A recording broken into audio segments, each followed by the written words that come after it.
Okay, so let's talk about completing our direct materials budget. The format of the direct materials budget is quite similar to the production budget. First, the company needs to figure out the quantity of direct materials needed for production. Then they add in any ending desired inventory of direct materials. Some amount of direct material safety stock is usually needed in case suppliers don't deliver all the direct materials needed on time.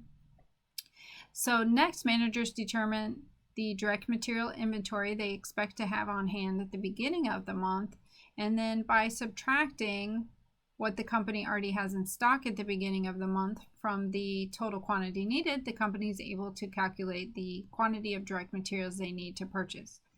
Note that the beginning inventory of any month is equal to the ending inventory of the previous month. So let's go back to our example that we used when we did our production budget, and we have Royal Company. They use 5 pounds of material are required per unit. Management wants materials on hand at the end of each month equal to 10% of the following month's production.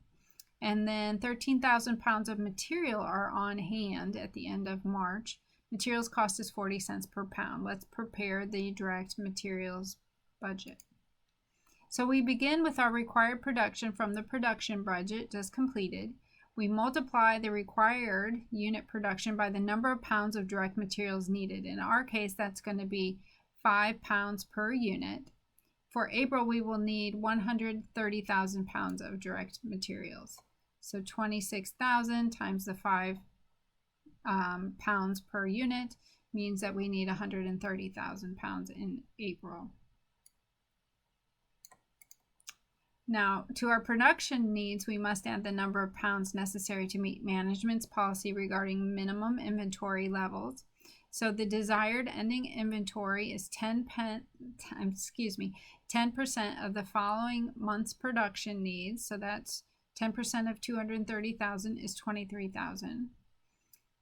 The ending inventory for April is equal to 10% of May's, which is what we just said. And finally, we subtract our materials on hand to arrive at the number of pounds of material that must be purchased. During April, Royal must purchase 140,000 pounds of direct materials.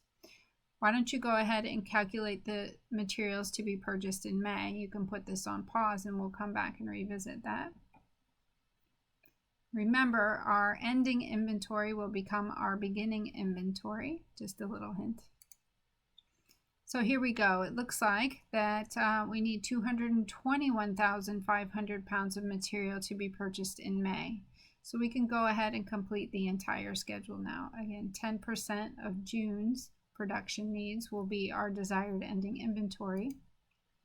So here's the completed schedule for May and June. Once again, you can see that the ending inventory in May becomes the beginning inventory in June. And notice that we assumed an ending inventory of 11,500 pounds.